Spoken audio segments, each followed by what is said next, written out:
आणि एक महत्त्वाची राजकीय बातमी आहे। अजित पवार गटातील अनेक जण पक्ष सोडण्याच्या तयारीत आहेत असा पुनरुच्चार रोहित पवार यांनी केला।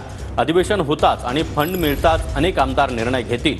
जे आमदार फार विरोधामध्ये बोलले नाहीत त्यांच्याबाबत आपण विचार करू। तर रोहित पवारच मंत्रिपदासाठी अजित दादांच्या संपर्कात आहेत असा पलटवार नितेश राणे यांनी केला आहे। त्यामध्ये बऱ्याच काही गोष्टी नॉर्मल आहेत असं वाटत नाही।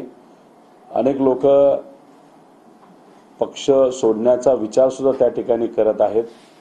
आमच्याही संपर्कात जे कुठले आमदार आहेत त्या सगळ्यांची भूमिका आहे की एकदा अधिवेशन होऊ द्या, अधिवेशनामध्ये फंड मिळू द्या।